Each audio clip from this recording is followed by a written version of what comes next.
Hey there, crafty ladies. Today is day 3 of sharing the past. I have 2 goodies for you today.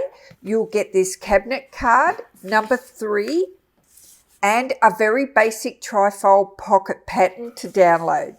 And I'm going to show you how easy it is to make using the template.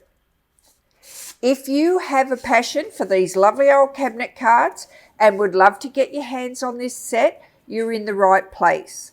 The link is in the description box below.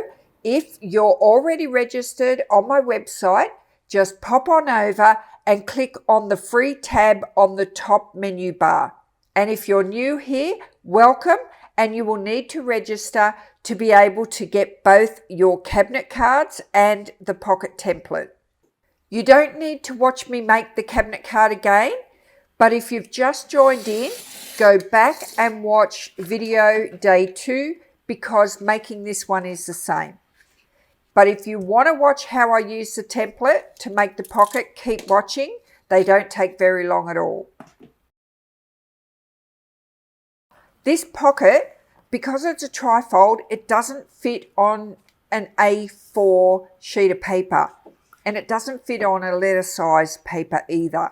So I had to make it in 2 parts to fit on an A4, and I had to make it in 3 parts to fit on a letter size paper. So I want to show you how to use the template, and once you've made up your template, you can then just go ahead and trace around the template on whatever paper you want to use. So this is the template printed out on a sheet of A4 paper.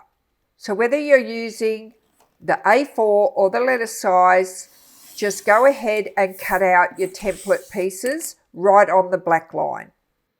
It's got little triangles on it, and that shows you where you've got to match these 2 pieces of paper up when you're making your pocket. So once you cut your template pieces out, you do not glue these pieces together. You only glue your pocket pieces together.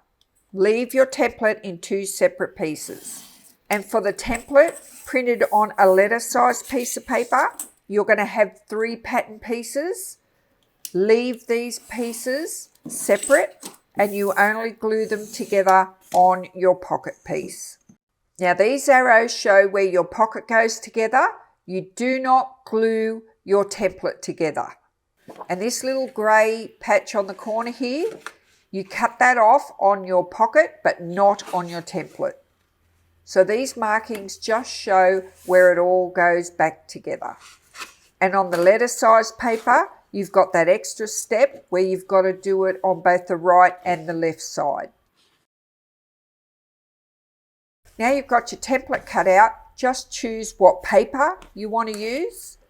Depending on your printer, your ink will be always different to mine. So depending on what printer you use, your cabinet card is going to have a different colour.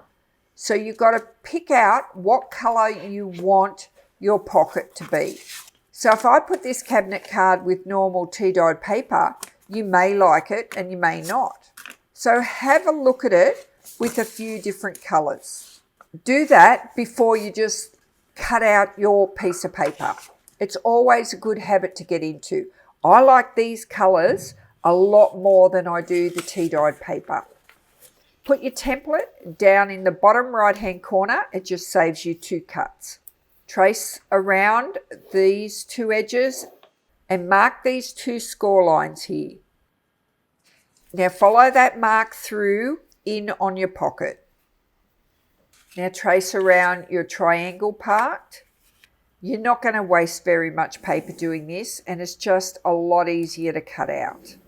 Mark these little triangle spots again, and this is just so you know this is the line that matches up over here. You need to make sure that these 2 lines match. You don't want to pick up the wrong piece and glue down the wrong bit. Just go ahead and cut it out.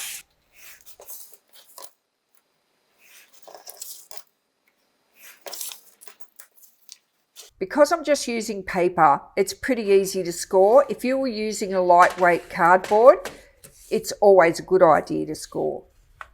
So I'm folding my paper this way, so I'm going to flip my paper over the other side. So I'm just going to put it straight across the top and score lightly straight down where this angle moves away from the square. If you score a little bit crooked, just refold it until the bottom lines up.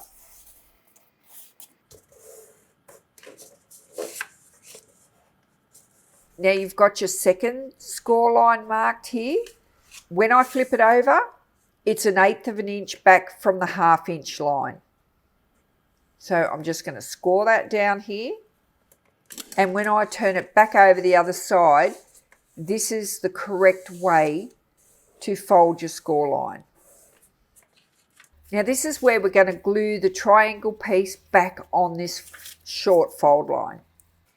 I'm just going to put some glue down the side of this narrow fold line, but I'm not gluing at the top because we're going to cut that little bit off. That's the grey bit that was on the pattern. And I'm going to put some glue down the triangle piece on the opposite side. When I flip this over, I'm going to line it up with the bottom right on the edge of that fold line. Line it up at the bottom and line it up at the side. And now you can see that little grey mark that was on the pattern.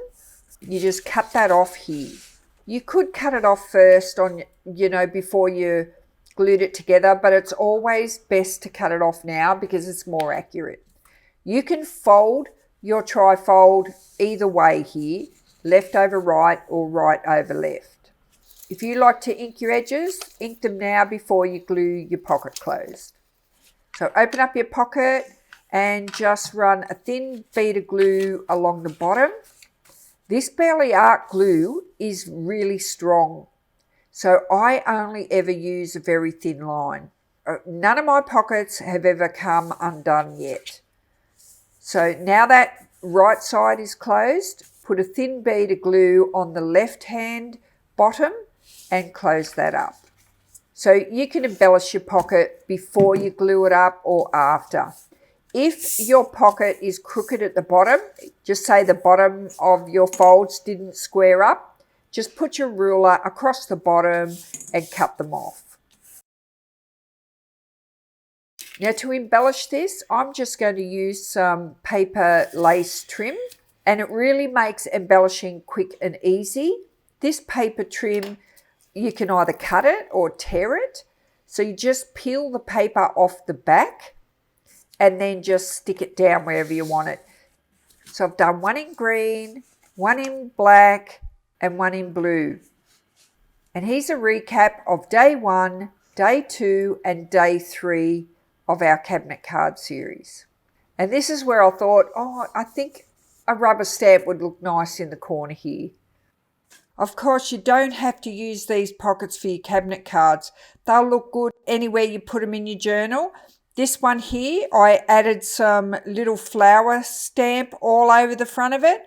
I used the cabinet card from day 1 and I turned it around to have the back facing the front and just put a little vintage photo in front of it. And it changed the look of this pocket entirely. So if you know how you want to embellish, probably a good idea to embellish before you glue the pocket down. That's it for cabinet card 3. See you tomorrow for day 4, where you can get this sweet little boy on cabinet card 4 to add to your collection. See you tomorrow.